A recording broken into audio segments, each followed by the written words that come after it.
नमस्कार प्यारे साथियों, मैं अनुराग स्वागत करता हूं श्री राम अध्ययन मंत्रा और चर्चा करेंगे आज अपने कक्षा 11 के अध्याय कृष्णा सोबती, जिन्होंने लिखा है मियाँ नासिरुद्दीन।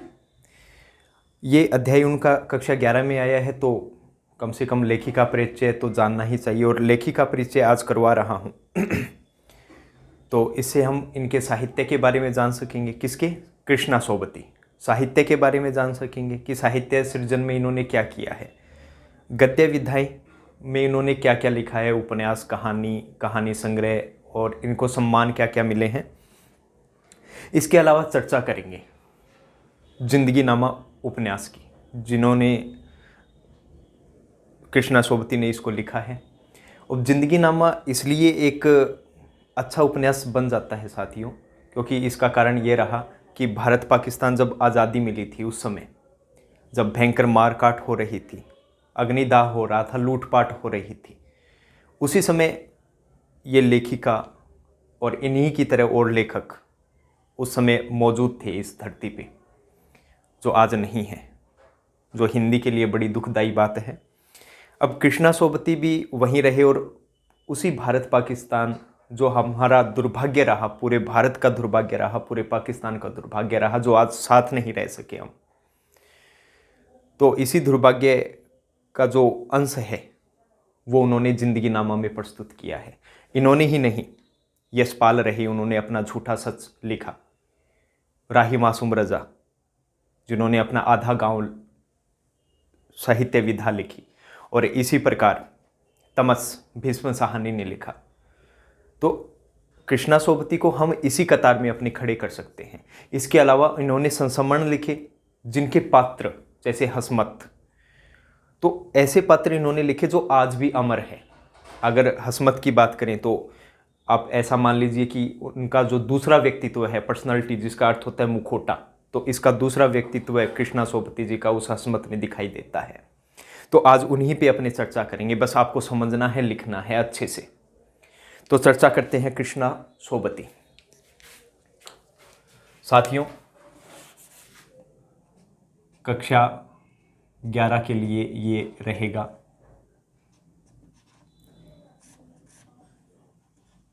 हिंदी अनिवार्य।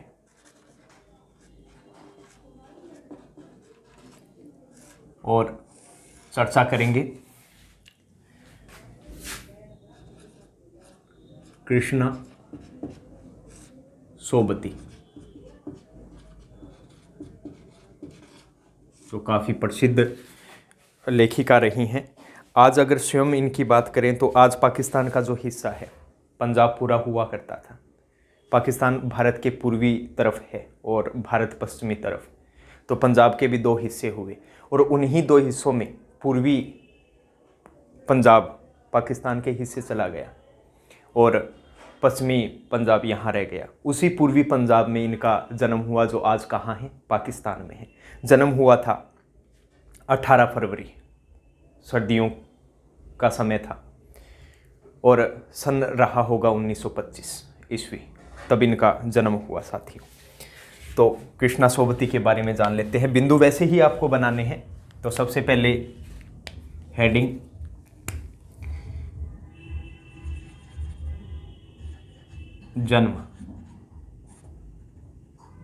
जन्म की बात करें तो इनका जन्म हुआ 18 फरवरी 1925। साथियों, ये है के नीचे जो आपको दिखाई दे रही है टपकली, कौन सी कली? टपकली।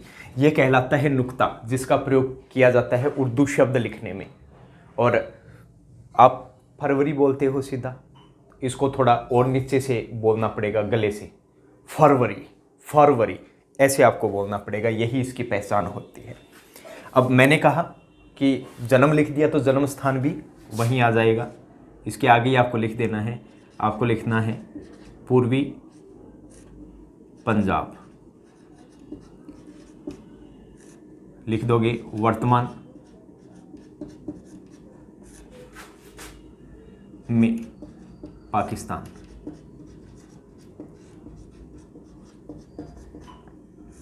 वर्तमान में पाकिस्तान। फिर साथियों बात करते हैं निधन की।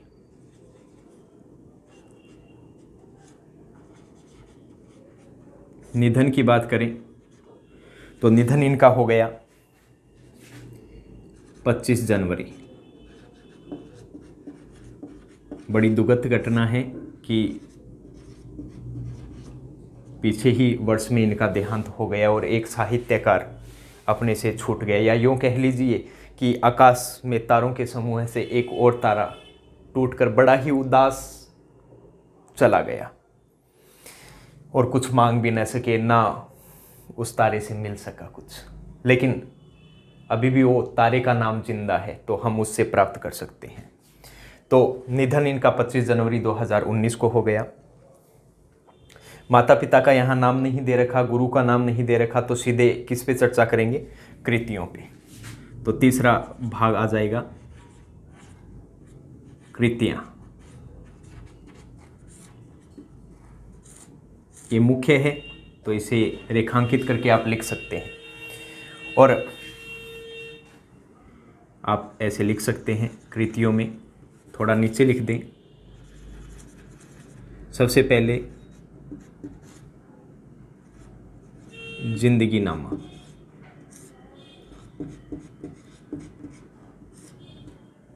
जिंदगी नामा। दूसरा है, ये नए यहां से हटा लीजिए,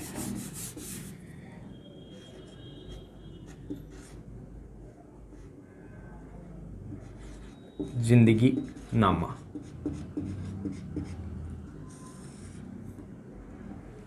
दूसरी इनकी प्रसिद्ध रचना रही दिलो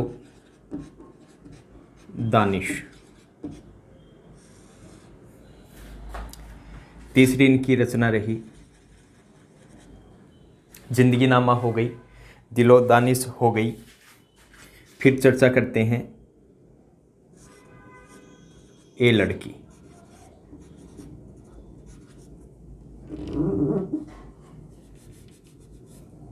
फिर रचना है इनकी ए लड़की। अगली रचना समय सरगम।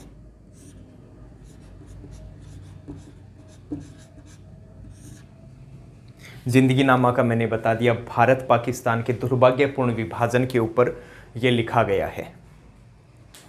ये चार इनके आप बता सकते हैं सीधे सीधे, एक पंक्ति में आप इनका जवाब दे दें। ये क्या है इनकी, आप अच्छे से लिख दें, उपन्यास। ये कौन सी विधा है इनके गद्य की? उपन्यास। फिर बात करते हैं आगे,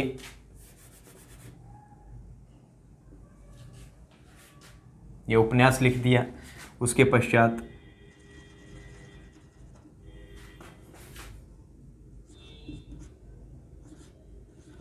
सूरजमुखी।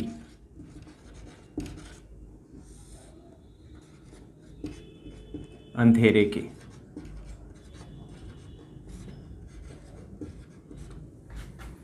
एक और रचना डार से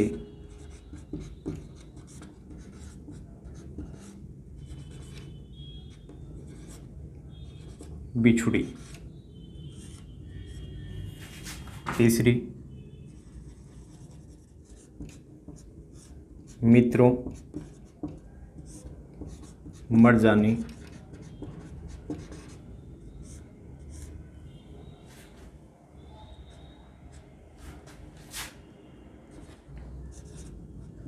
बादलों के घेरे।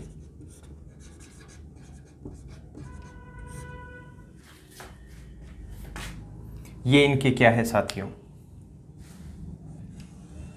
ये इनके हैं कहानी संग्रह।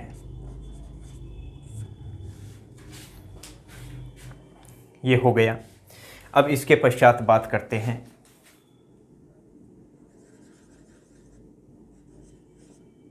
हम हशमत।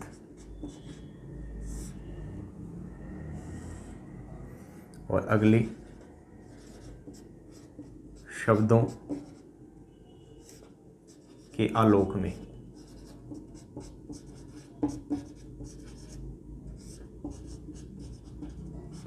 साथियों, आज जो प्रकाश दिखाई दे रहा है वो शब्दों का ही है और उसी के प्रकाश में आज आप पढ़ रहे हो। अगर ये शब्द नहीं होते तो वाक्य नहीं होता और वाक्य नहीं होता तो रचनाएं भी नहीं बन पाती।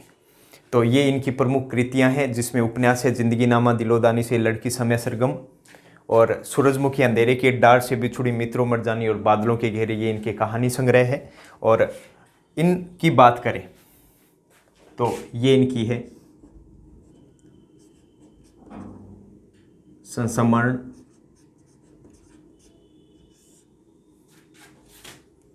और शब्द चित्र।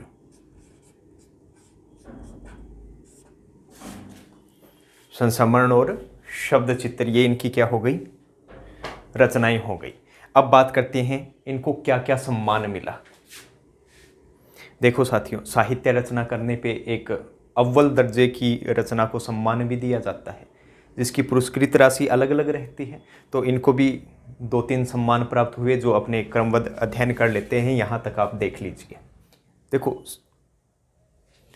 शब्द चित्र का मतलब होता है शब्दों के माध्यम से आपके हृदय में चित्र बना देना। आज मैं एक शब्द बोलता हूँ कि आपके सामने से एक बुढ़िया आ रही है, गैडिया लेकर आ रही है, टूटी फूटी चप्पल पहन रखी है और फटी पुरानी धोती पहन रखी है, ठुड्डी बाहर निकली हुई है, मुंह पोपला सा है और चलती भी बड़ी तेज है आंधी की तरह। तो एक बुढ़िया आती आपको दिखाई देगी। वही शब्द के माध्यम से क्या है, चित्र बना देना। संस्मरण क्या होता है? सम का मतलब होता है समान रूप से, स्मरण का मतलब होता है याद रखना। साथियों, आपके घर में या मेरे घर में कोई भी एक ऐसा चरित्र या एक ऐसा करैक्टर रहा होगा, उसकी भूली बिसरी यादें भी आपको याद होगी कि हाँ, हमारे घर में ये एक रहता था, इसका ऐसा स्वभाव है, इसका ऐसा स्वभाव है। आपको बचपन की भी यादें होंगी, लेकिन वो धुंधली यादें, जिसको आप क्या दे दो, शब्दों का आकार दे दो, तो वो क्या कहलाता है, संस्मरण कहलाता है। और अब आगे की चर्चा करेंगे इनके सम्मान की, कि इनको कौन कौन सा साहित्य सम्मान मिला है। एक साहित्य, एक उत्कृष्ट दर्जे की रचना जो समाज के लिए उपयोगी है, जन उपयोगी है, उसी को सम्मान दिया जाता है। इनको भी 2-3 सम्मान प्राप्त हुए हैं, जो देख लेते हैं। आप यहां तक देखिए।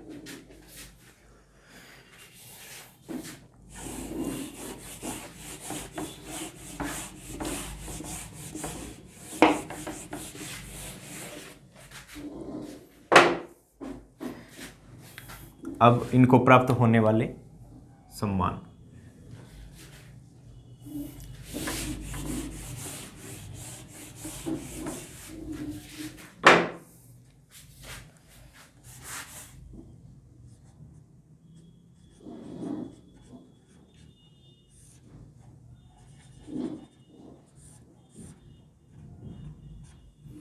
अब सम्मान कौन कौन से प्राप्त हुए? प्रथम,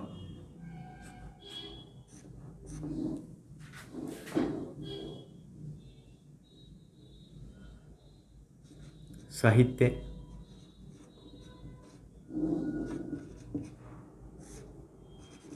अकादमी सम्मान।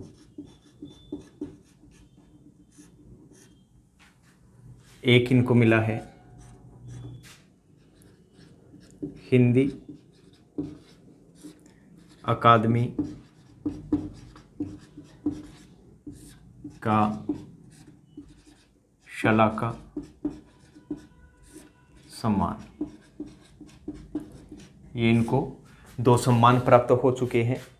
और अब आगे की चर्चा कर लेते हैं इनकी कुछ विशेषताओं पे, इनके साहित्य की विशेषताओं पे, और इनकी जो भाषा शैली है, इनकी विशेषताएं क्या रही, कहाँ से इन्होंने चरित्र उठाए, कौन से समाज से उठाए, उनके बारे में अब अपने आगे चर्चा कर लेते हैं। अब बात कर लेते हैं इनकी विशेषताएं।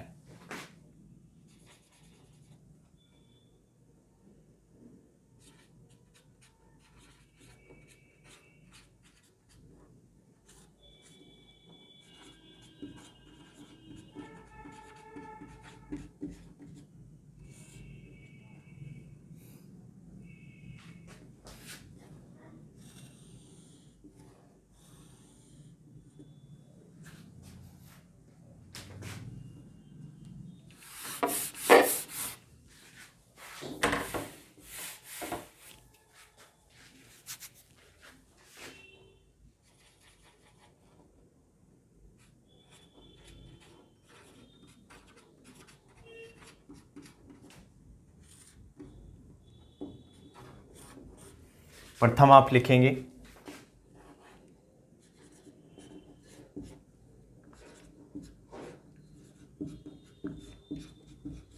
विशिष्ट लिखना, कम लिखना।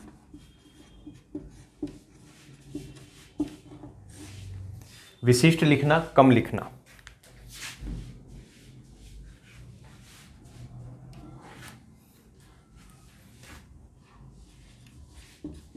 कृष्णा सोबती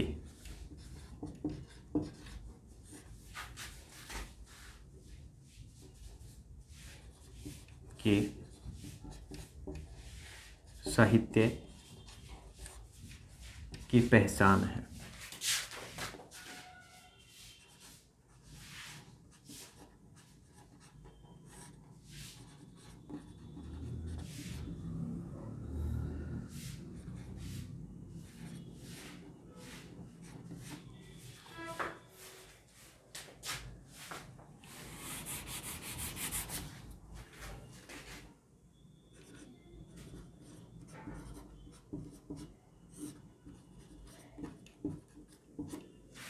है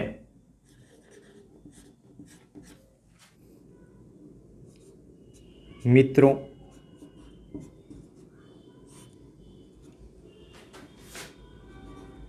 हशमत, मित्रों, हशमत, शाहनी,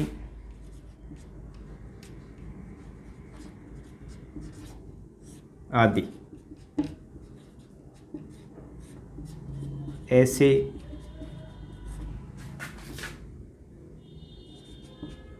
यादगार चरित्र हैं जो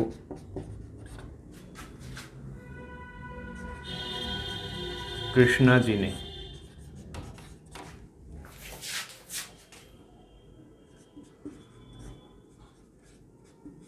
हिंदी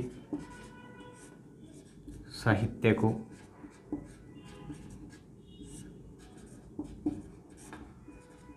दिए।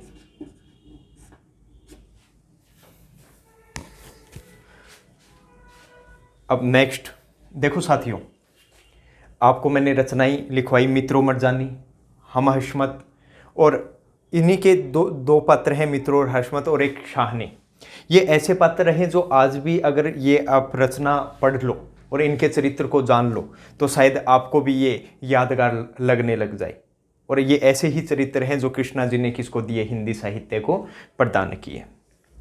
अगर बात करें प्रेमचंद की तो प्रेमचंद जी के गोदान का होरी, गोबर, धनिया आदि ऐसे पात्र हैं जो आज भी याद रखे जाते हैं। अब इनकी साहित्य की तीसरी विशेषताएं क्या है साथियों?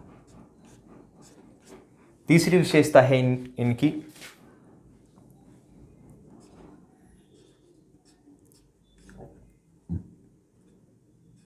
जिंदगी नामा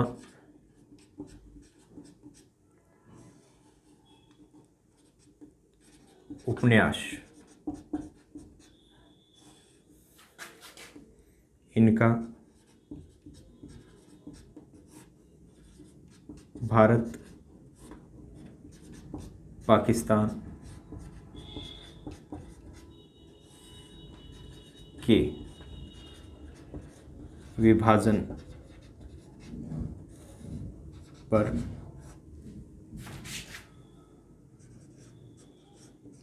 लिखा गया है,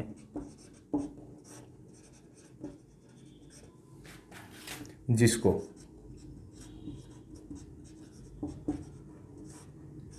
अन्य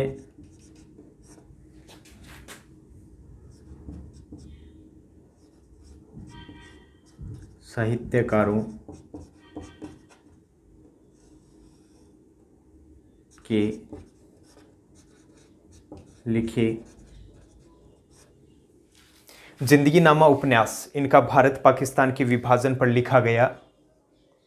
जिंदगी नामा उपन्यास इनका भारत पाकिस्तान के विभाजन पर लिखा गया उपन्यास है, जिसको अन्य साहित्यकारों के लिखे। यहां उपन्यास कर लेना साथियों, उपन्यास है। लिखा गया उपन्यास है जिसको अन्य साहित्यकारों के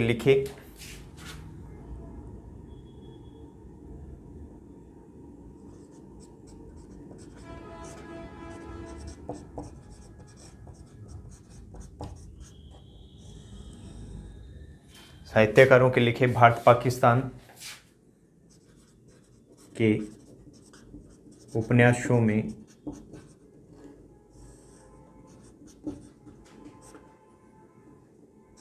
पहली कतार पर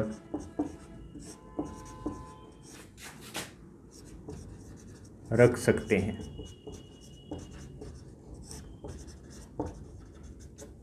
तो साथियों, ये तीसरी विशेषता इनकी क्या है कि जिंदगी नामा उपन्यास इनका भारत पाकिस्तान के विभाजन पर लिखा गया उपन्यास है जिसको अन्य साहित्यकारों के लिखे भारत पाकिस्तान के उपन्यासों में पहली कतार पर रख सकते हैं। अब जैसे करके आप लिख सकते हो नीचे, जैसे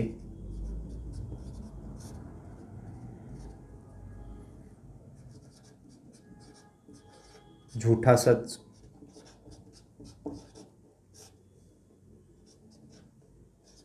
यशपाल,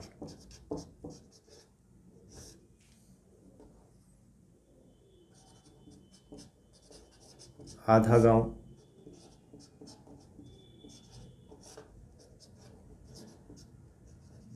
राही,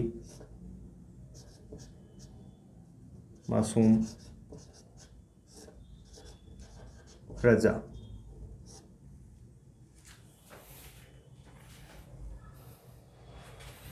और तीसरा तमस, ये किसका लिखा हुआ है?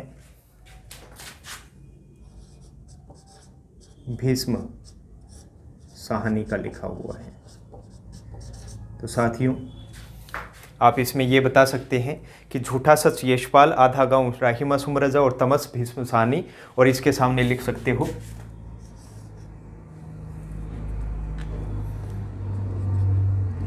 भारत पाकिस्तान।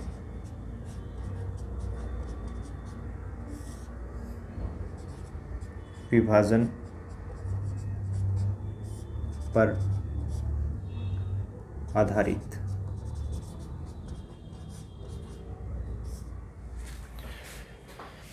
तो साथियों, तीसरी विशेषता इनके साहित्य की क्या हो गई, ये आप देख सकते हैं। अब चलते हैं चौथी विशेषता पर।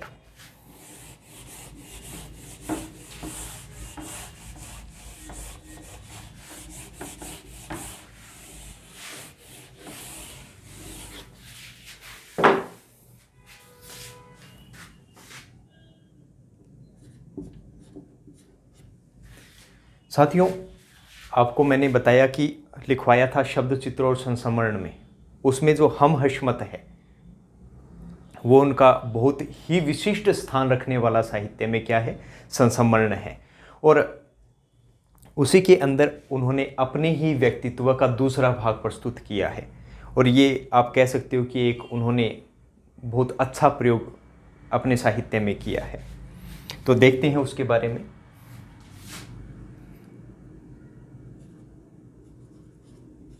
हम हशमत,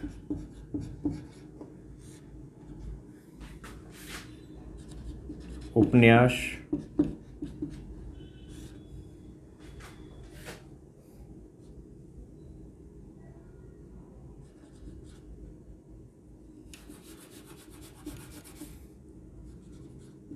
हिंदी साहित्य में अपना एक विशिष्ट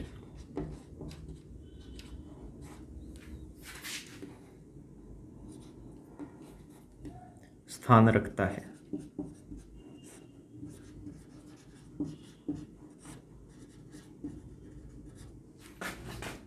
क्योंकि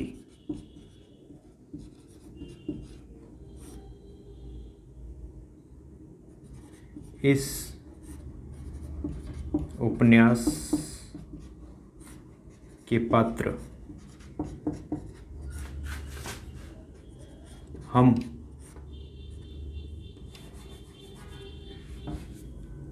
अस्मत् में कृष्णा जी का दूसरा व्यक्तित्व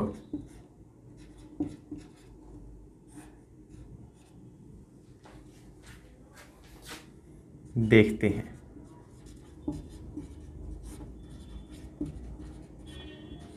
जो अपने आप में एक नया प्रयोग है।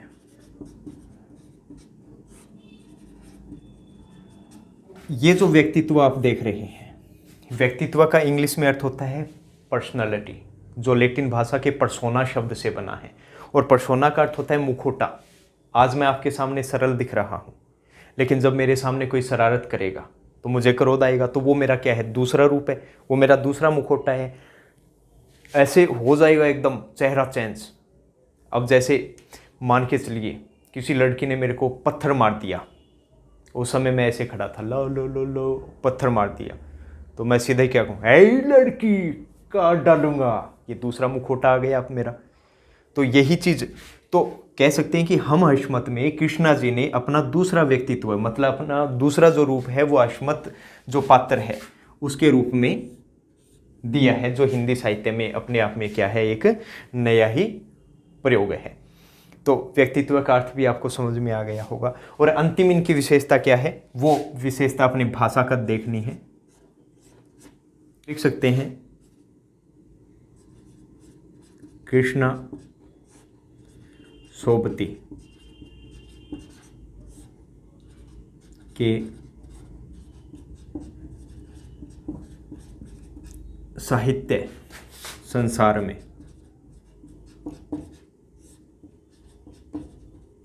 आपको भाषा की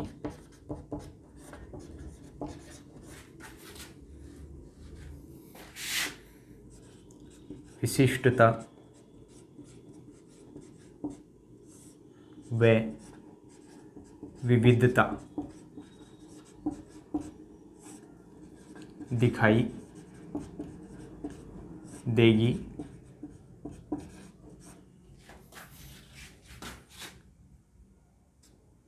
इनके साहित्य में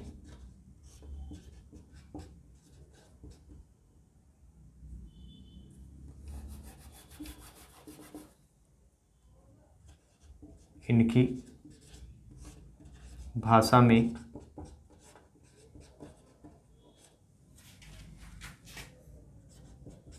संस्कृत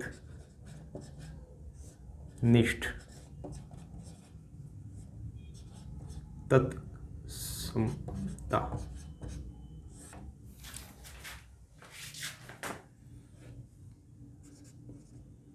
पंजाबी की जिंदा दिली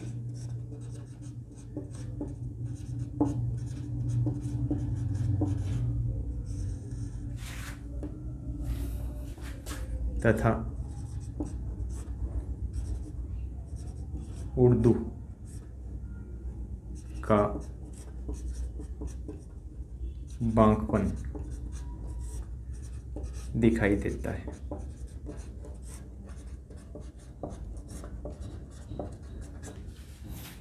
तो साथियों, कृष्णा सोबती के साहित्य संसार में आपको भाषा की विशिष्टता व विविधता दिखाई देगी। इनकी भाषा में संस्कृत निष्ठ तत्समता, संस्कृत के जो शब्द हिंदी में सीधे सीधे प्रयोग हो जाए वो तत्सम कहलाते हैं। तो संस्कृत भाषा के शब्द उसमें आ गए। पंजाबी की जिंदा दिली, पंजाबी भाषा में ऐसा माना जाता है जिंदा दिली ही होती है। ऐसे लगता है कि जो अपना हृदय है वो पुनः जागृत हो गया है। और उर्दू का बांकपन, एक बात को सीधे न कहकर इतना टेढ़ा कहना कि अगला भी खुश अपने भी खुश, तो वे इन भाषाओं की विशिष्टता है।